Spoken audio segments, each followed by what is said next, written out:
Good. Could you provide us maybe some kind of a camp overview and what it's like, getting Cam and Lewis back this week, how that helps you? Yeah. It's really been fun. This is a great group of kids. We've added some kids to the roster through the portal and other situations, and I mean it's been fun with these guys. They're working it behind all. They're eager. They want to learn. They want to be better. So it's been a fun group to be with. Okay, and we've had several folks come through here with interviews and talking about Jashad Stewart, adding good weight. And just could you maybe talk about him specifically, what he's doing for you? Yeah. He has been. When I first got here in the spring, we started out in the spring, and he was very raw. But one thing you couldn't deny about him, he played very hard. He ran to the football, did a lot of great things in that aspect. But then as he started to learn the system, learn what we were doing, and be better fundamentally, then he started to become this dude that I didn't think he was going to be right away. And right now, man, he's playing hard. He's being physical. He plays with a great pad level. He's running to the ball. He understands the system. He's doing a lot of great things for us right now. Coach, same thing, similar deal with Terry Hampton. No matter who comes in here, they talk about Terry, you know. And he really wasn't like a glorified recruit if you're talking about the recruiting world. So talk about what he's shown you and given you right now. Terry's been very impressive.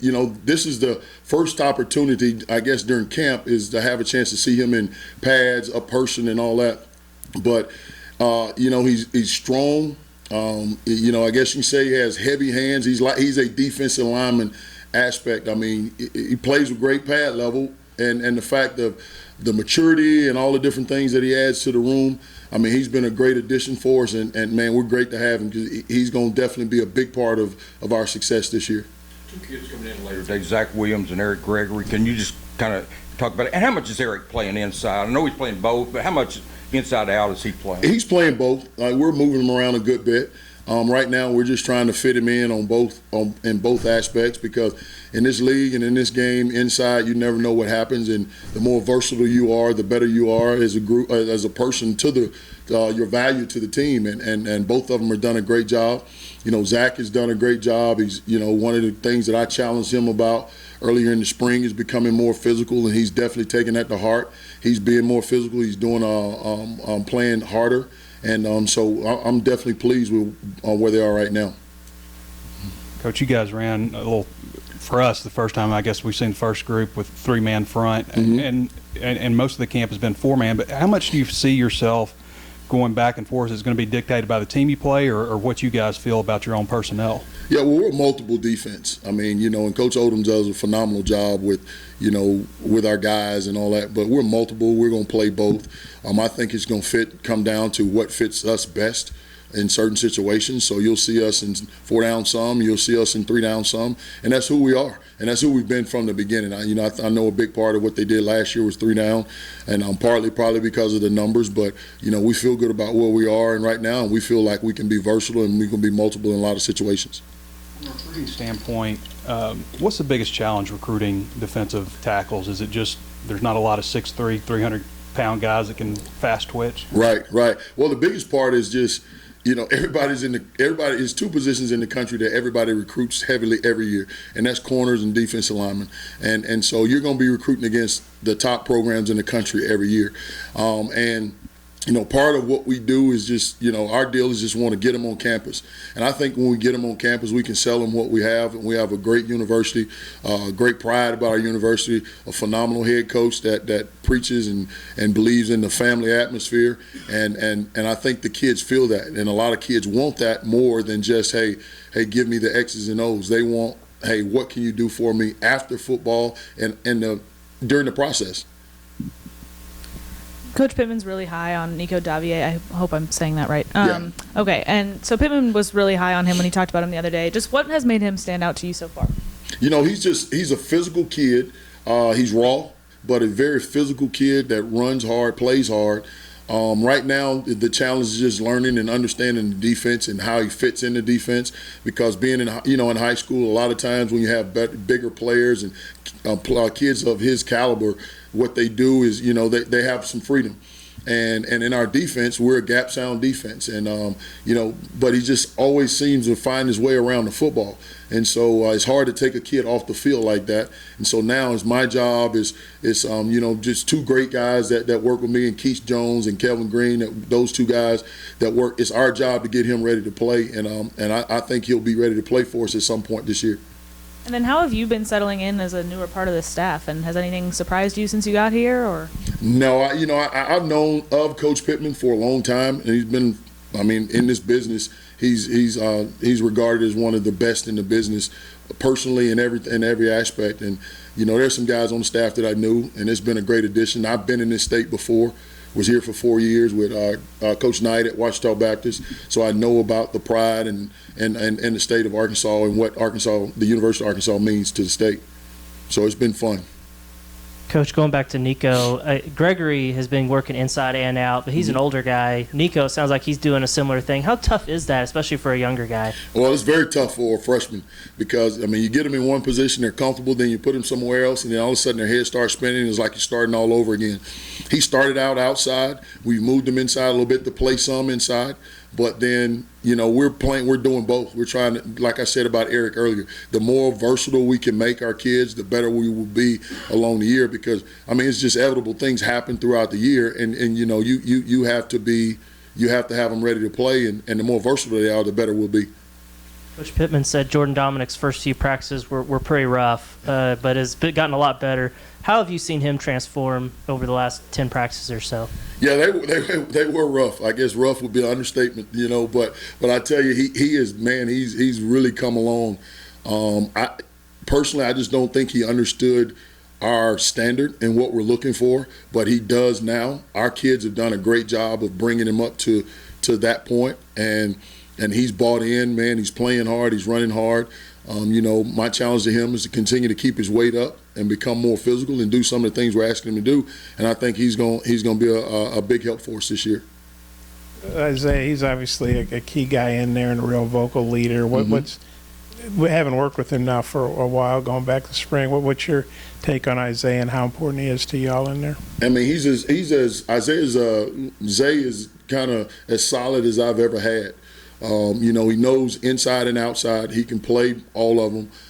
He's always coaching the younger guys. He's always teaching the younger guys. And to have him in the room, it's really been fun because I can throw things off of him and put some pressure on him to grab these young guys and continue to teach them and coach them when they're not in the game. And he's done that. And it's been fun watching it. And, and between Isaiah and Terry, it's a battle where they are right now, and both of them are doing a phenomenal job. Cam was out for a while. He's back. How's he doing? Where does he fit? He's doing good. A little rough the first day, just coming back, but he's fine. He's got back in there, man. He's wide open right now. Coach, I wanted to ask you about Eric Gregory. When he's being productive, what is it that he's doing particularly well? And did you come into camp with maybe some particular points of emphasis with him? Well, one of the things we took out of spring practice was the same thing. Same way I challenged Zach is the same way I challenged him to be more physical with his hands. He's a big kid, man. When you see him, he's 300 pounds. But when you look at him run, he looks like he's running like a linebacker. He can really run. And it's been fun watching him grow from the time I've gotten here up until this point. And he's become more physical. He understands it. He's a very quiet kid. He doesn't say a whole lot. So when he does say something, everybody listens. And so it's a fun group, man. It's just fun to have those guys in the room. And Eric's been really good. He's been really good. He's done a lot of great things for us this camp. Yeah, I had a question about Jackson. Didn't have him in the spring. What kind of mileage do you think you can get out of him? Well, I'm hoping we get a lot out of him. I tell you, he did a lot of good things this spring. I watched him progress through his, coming back off of his injury. Then I saw him a lot this summer, move around, do a lot of great things in his movements. And so I know he can move. My only question was, how physical will he play? And man, he's answered that question already. So now it's just getting him back into football shape and getting him back football ready. And I think he's on a good track for that. We all have kind of a soft spot for Dorian Gerald, what he's gone through. What can you get out of him this year, maybe? Yeah, well, man, DG's done a great job. You know, when he decided to come back, he and I sat down. We talked about a lot of things. You know, obviously he went through a rough patch last year with his injury and some personal issues off the field with his family. And, man, he's just, you know, it's been hard. But I tell you what, I love the kid. He does a great job. And I think, you know, the maturity factor in the room and then situational things of what he can do for us will be really good. You know, and at the same time, and this is the first time he's been back since his injury as well. So he's working through some rough patches, but he's going to be fine. Looking at your depth at end, we've seen Zach and Jashad mostly with the ones. Mm-hmm. How far do you think your depth can go? Well, my whole philosophy is this, you know, and I tell the guys all the time, if the defense is better with you on the field, you play, period, end of story. I don't care if you're a freshman. I don't care if you're a senior. That's my philosophy. When I'm talking in our room, that's my philosophy. When I'm talking in recruiting, that's the way it is. And so that puts pressure on those guys up front to know, hey, I've got to show up every day and I've got to work every day. And it gives the guys that are behind them hope that, hey, I can go win this job. And so, you know, I think we're going to be fine outside. You know, it's still that some of them are still young and some of them might have been here for a couple of years, but they hadn't played a whole lot. So in my eyes, they're still young. But I think we're going to be fine, and it's just going to be a process. Follow up with Jordan Dominic. Earlier you said one of his challenges is keeping the weight up. What's he at right now, and do you have a target weight for him? Well, I think he's around 245, 250 right now. You know, I like for him to be about somewhere around the 255, 260 range. And he's doing a good job with that. But, I mean, it's camp. He'll put some weight back on after camp and all that, so he'll be fine. Coach, I was curious if there's anybody specifically emerging maybe as your top pass rusher. Right now, you know, I tell you, we've got a lot of guys with that's giving a lot of great effort. Jashad Stewart right now is doing a great job. Nico has a lot of just talent, a lot of, you know, raw talent that needs to be developed. Landon Jackson, all those guys are doing. They're all different. You look at Nico, he's a 6'3", he's a 200. I think he was 75 pounds or something like that. And then you look at Landon, he's a longer guy. Look at Zach Williams, he's a longer guy. So they all have their different body types, and we're working, hey, what's best for me, what's best for them, over just trying to teach, hey, this general pass rush concept. And I think we're getting a lot better at it. But I think a big part of pass rushing is effort, and we've given that effort a lot this camp. A lot of defensive line coaches talk about wanting to have a 1A and 1B on the defensive line. I was curious, from a percentage of snaps standpoint, obviously it changes game to game, but what would be an ideal number of snaps for a starting defensive lineman? And do you feel like you could possibly have a 1A and 1B? Well, with the play the way we play, because our standard is you know, the way we talk about with our kids, our standard is the way we play on defense, the way we run into football and all of that. With how hard we expect our kids to play, if you're looking at an inside guy, I'm thinking 40, 45 snaps a game. If you're looking at an outside guy, which he's going to be in special teams as well, probably somewhere around the 50 range. But here, my philosophy is this, and then we talked about it yesterday with guys, is, you know, I'll always go in at the beginning of the game with the group, and then at that point it's about who's performing and who's playing well, because everybody's not going to play well on the same day. It's just it just doesn't happen all the time, and so that's big for me, being able to grab this guy from this group, and let's put the best group on the field at that point in time, and let's get it done.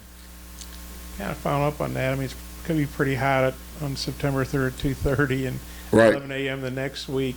Yeah. How do you feel about your depth at defensive tackle, and how many guys would you maybe like to rotate specifically at those inside spots? Well, we'll be fine. I mean, because we're practicing in the heat right now, and we're pushing our kids hard, so we'll be fine. And you know, my deal is I want to rotate as many that's ready to play. You know, I'm not going to put a guy on the field if he's not ready to play. But right now, I mean, we're looking at probably 5 or 6 guys we feel good about, and then, you know, but it's still work in progress. So we've got a lot of time, a lot of practices before we get to September 3rd, but every day is a grind, and that's the way we talk about it. We got to be better. You mentioned your time at OBU. I guess that was a few years ago, but yeah. Of course, you know, Dominic was in here the other day, and he was at Monticello. Right. I mean, right. Obviously the Razorbacks dominate this state, whether it's no media, question. fans, whatever. Do you remember being a young guy? I know you've been around, but thinking, wow, look at the Razorbacks. That'd be pretty cool to coach up there. What do you think about two guys at a D2 school in Arkansas? Now you're on the Razorbacks. Well, it was huge because when I was with Coach Knight at OBU, we used to actually come up for camps and coaching clinics and all of that. And we came up not long. I don't know how long the facility was up, the weight room and all that had been up at that time, but I think it was fairly new. And man, just to see the facility, I'm looking at all the facilities it has, like, it's phenomenal.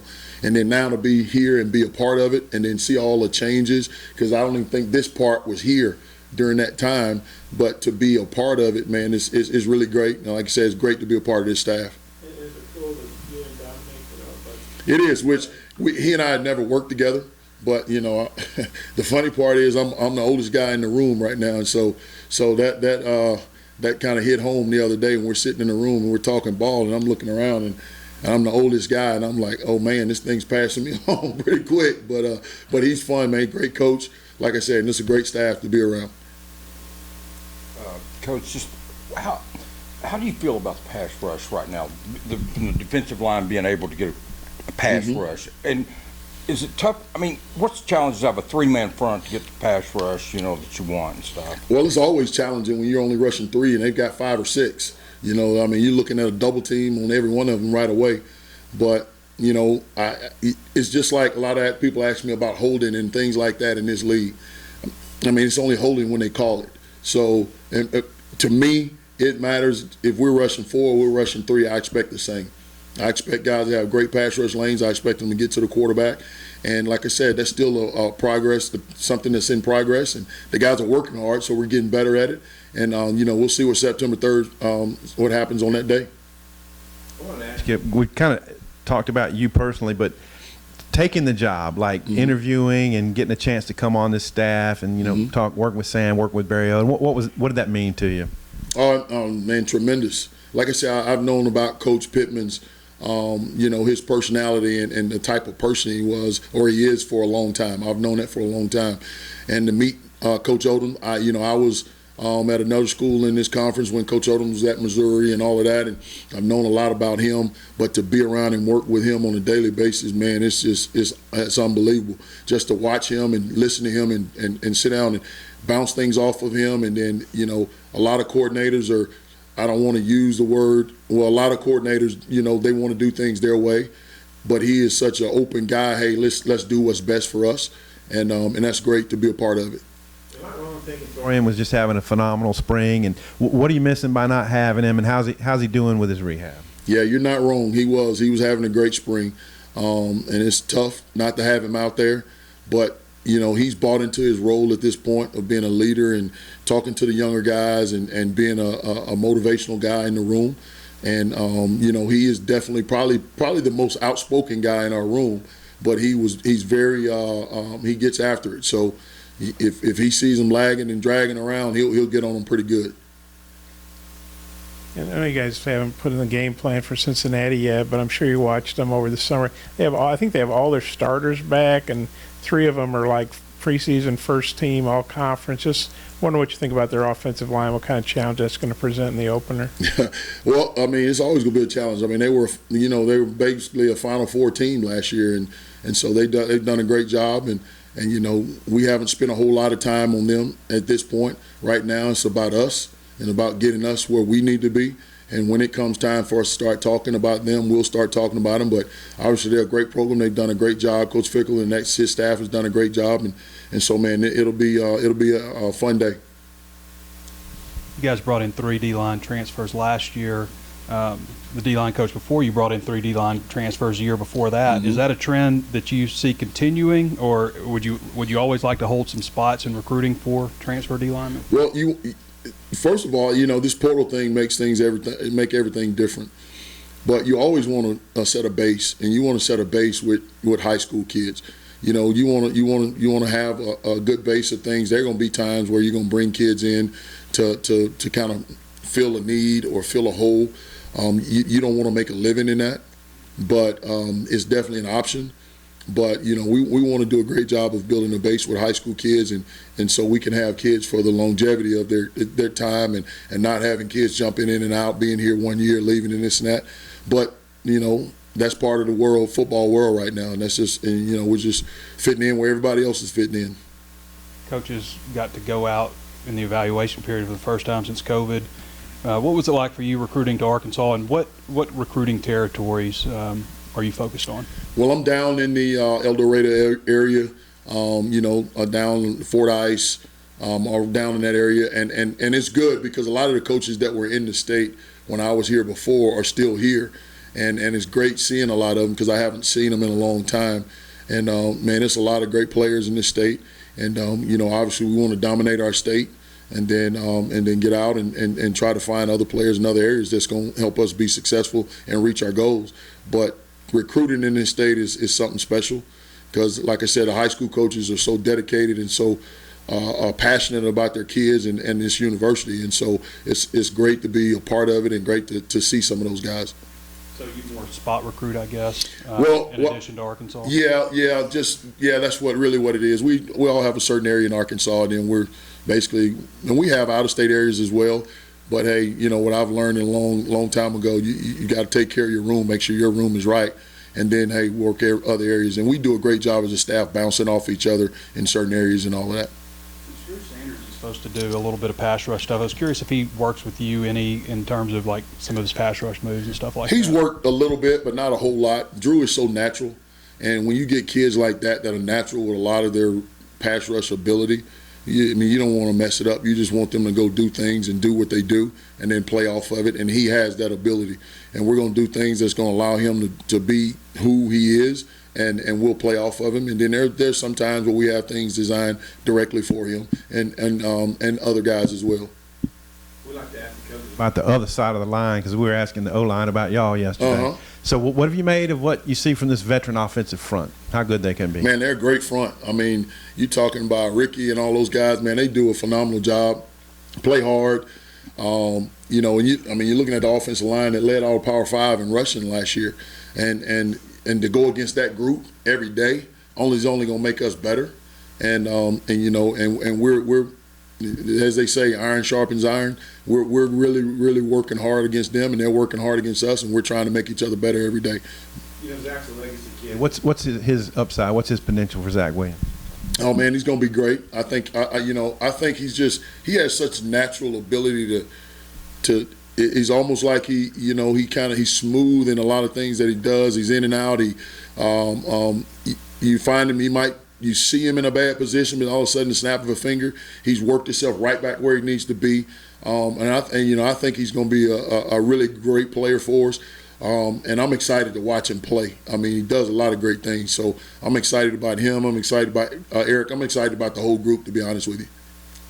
You mentioned the offensive line. Bo Limmer, we were talking about yesterday, was just puts up ridiculous weight room numbers. Yeah. I was curious if there's anybody on the defensive line who maybe could match him or is maybe a freak in the weight room. I'm going to tell you, Terry Hampton I think he eats the weights in the weight room. I mean, he is as strong as I've ever seen. I mean, he can have a guy in position and hip toss him in a heartbeat. And he's very, very strong, like I said, and explosive in his movements. So he does a great job, and he'll probably be one that can give him a run for his money. Thanks, Coach. Yep. Appreciate all the time, Coach. Yes, sir.